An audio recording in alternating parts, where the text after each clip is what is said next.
Folks, the bite has been actually really good this morning, surprisingly, with this full moon, but they are definitely keyed in on pinfish.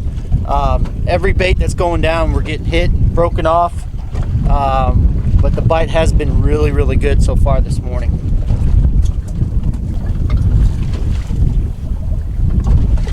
Gotta get the snot out of it.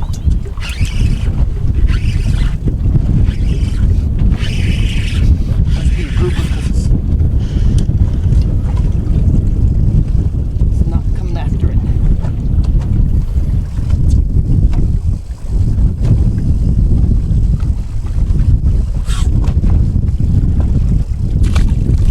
Randy, try running the hook through the.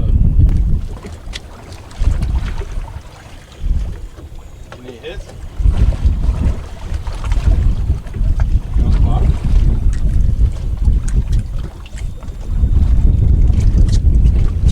What we're doing is free lining because the tide finally stopped, and we're chumming, and the fish are coming up in the water column. Oh, yeah, there they are. I don't know if you can see them, but they're there. I've got one. Nope, missed them. Yep. Good one. Oh yeah, there's a keeper. Yeah. Free line, right? Yep. Nice. Ooh, that's gotta be close. We'll see. Huh? We'll see. Yep. Oh yeah. Beautiful. Good job. How you doing, Randy? Free line again? Yep.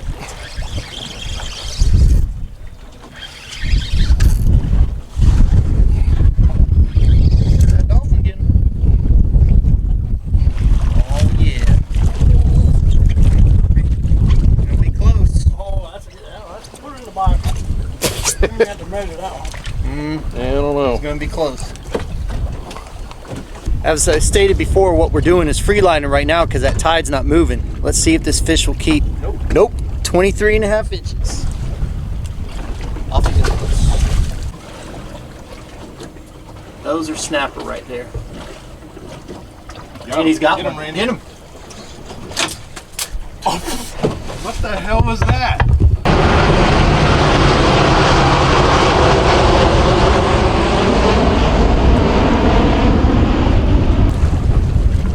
Even the Coast Guard are searching for us. Chad right now is the only one catching fish, but he's even gone cold. Yeah, it was your fault. It's my fault? Yep, you're not fishing enough. Fish more, catch more. See, this is what I'm looking for right there. It's a little bit of a ledge with a hump on it. Yeah, see, we're sitting over a ledge right now. Very hard bottom.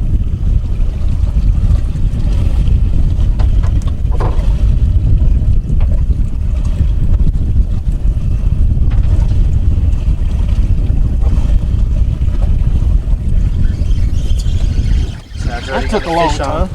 Didn't take long at all.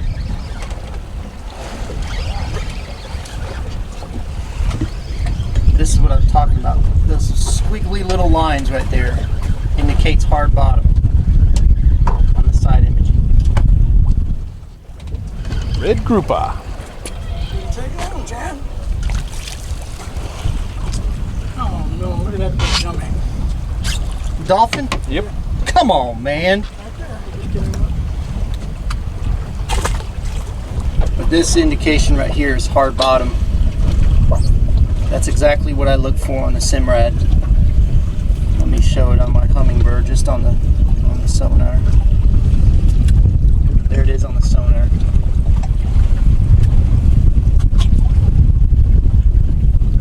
That just gives you an idea of what I'm looking for out here when I'm looking for new spots.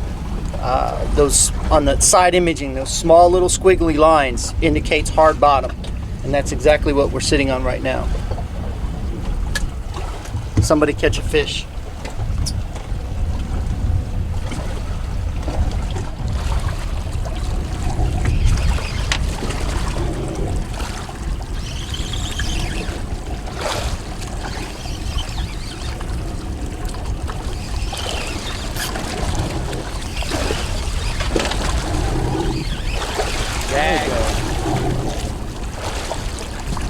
What technique are you using, Chad? Drop in prayer. That's not what our fans want to hear. All right, so we've got the lemon shark yellow Oh, Lord. jig head on 20-pound fluorocarbon, and I'm using cut bait. But what are you having to do when you put your bait out there? What's the process? All right, so I'm gonna put the bait on. Of course, And let it we've go to got- the bottom We've got a lot of current, so you gotta let it hit bottom. because we're in 47 feet of water. And I'm watching the line, basically waiting for the line to quit ripping out. That'll let me know that it's on the bottom. Now, once it's on the bottom, what do you do? Then basically I try to hold it there. Like right now it's on the bottom. So I just let it get tight. And on this time a fish ate it. Normally, Nope. you It came off. So then after it hits bottom, I hold it for a little bit, and if I don't get a hit right away, I'll open the bail and let out a little more line. And what that does is it hits the bottom, and then it just keeps basically working back to the bottom as it goes backwards. If the bait's not on the bottom, they're not going to eat it.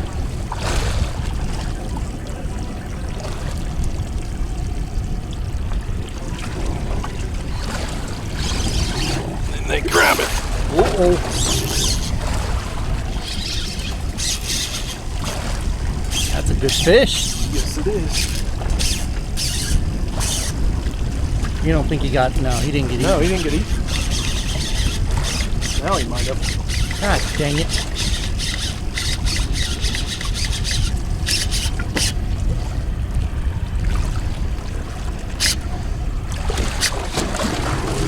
I mean, that is a lot of pressure for 10-pound braid. 20-pound leader. Ah, That was a good fish. yeah, it was. For some reason, Chad wants to name our jig heads. You gotta have something catchy. No, it's yellow chartreuse and orange. Mango orange. Oh Lord, I'm gonna get back to fishing. You guys are doubled up. That's nice snap.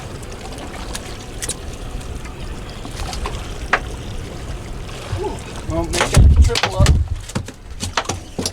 Oh, son of a biscuit. Oh yeah, that's a good one right there. Good job, Chad.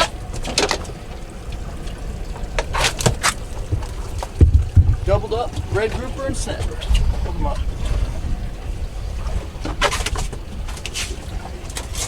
And then we would have been tripled up, but I lost mine. That's a snapper. Don't worry about it. Good. Chad's on a good one.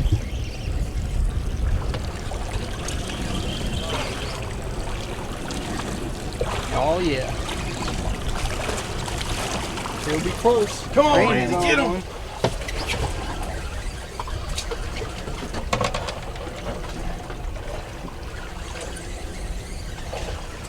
See what you got there, He's got a Chadley. nice one too. Not quite as big, but it's respectable. He'll be close. He'll be close. This one will be.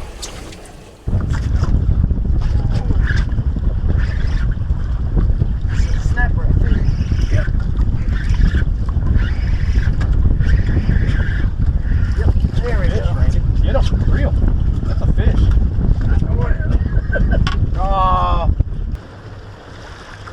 Oh, that bite early in the morning was really good, but now that tide's picked up, it's kind of slacked off a little bit. We keep jumping around different spots, and that's what we're going to continue to do until this tide finally starts to settle down a little bit. We might want to start chumming. I think it's slowing down too much. Sorry about that. There's jig.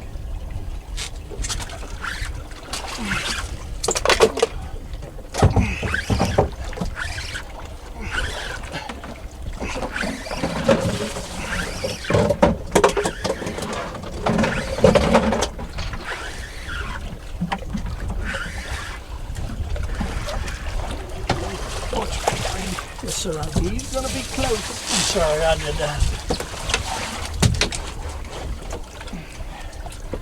Not bad. Good belly.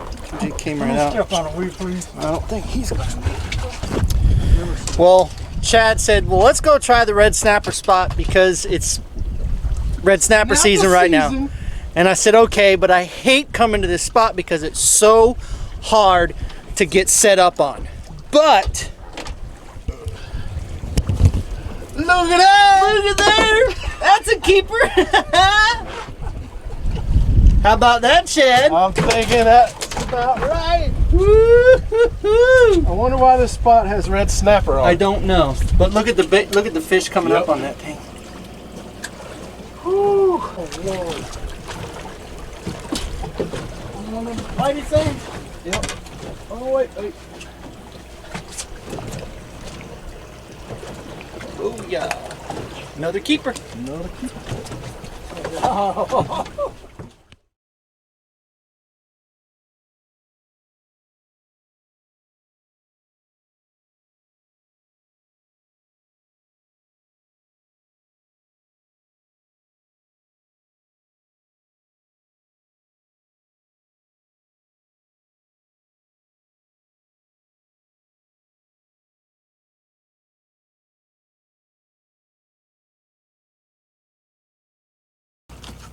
In this corner, Todd the Butcher Fouché. Butcher.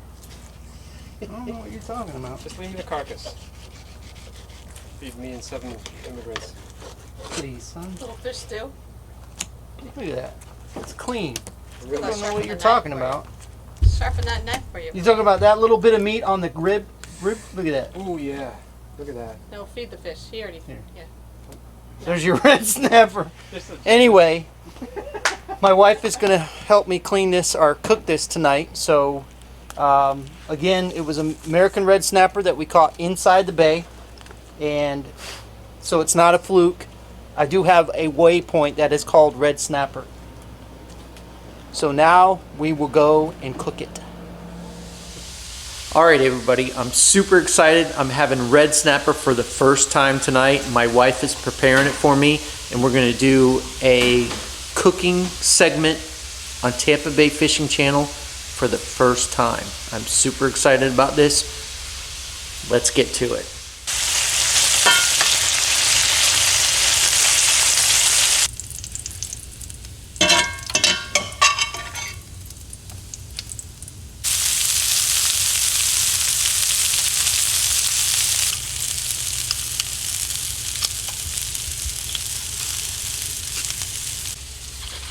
As you just saw, we're having creamy garlic Parmesan Brussels sprouts with the red snapper. That sounds amazing.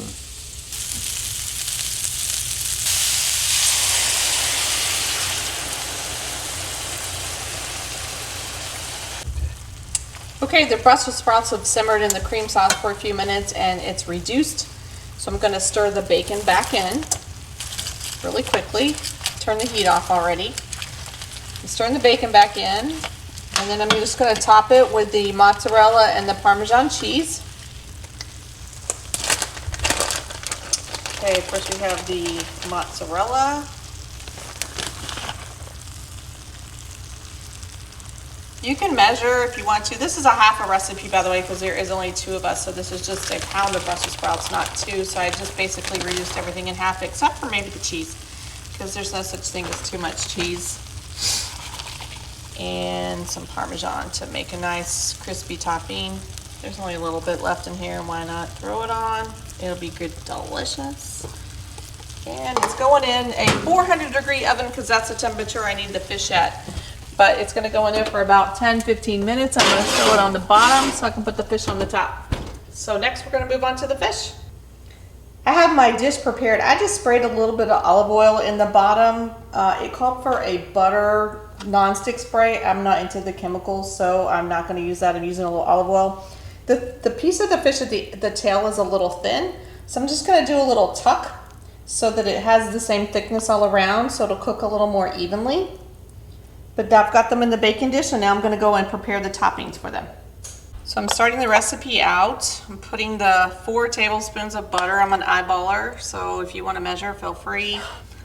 That looks like enough to me. A couple drops of Worcestershire.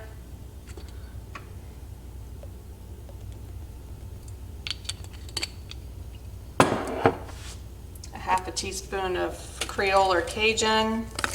I palm it. That's about a half. I want a smidgen of Old Bay just because I love the flavor of Old Bay, and I think it'll just add a little bit of freshness to it, make it taste more seafoody to me.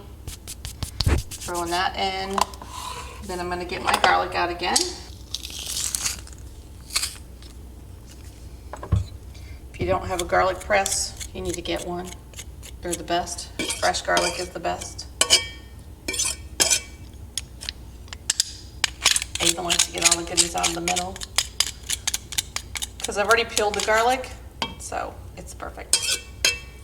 All right, so I've let the herbs and the butter just melt together on low for just a couple minutes, and I'm gonna brush it on the fish.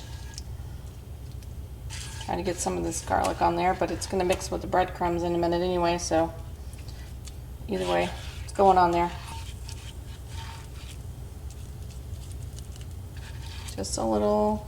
Now, like I said before, I do ketos, so I have 2 containers here. I have one that's got breadcrumbs for Todd, and I'm gonna actually do pork rinds, crushed pork rinds, which is my substitution for breadcrumbs, and we're gonna see which one tastes the best. So I'm gonna top this one with the breadcrumbs.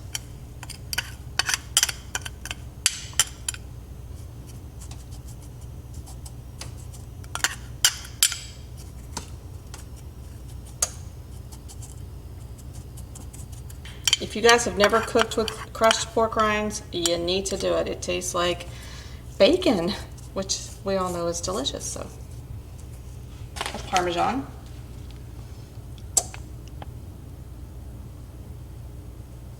Yes, I'm putting cheese on fish. Do not judge me until you've tried it.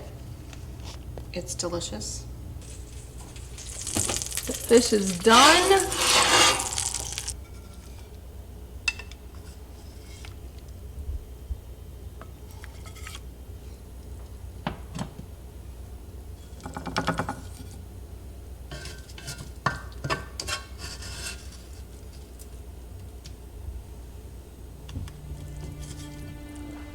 Thank you all for watching. We really appreciate it. We're gonna list the recipes below. So if you have any questions, please contact us and we'll be more than happy to answer any questions that you have.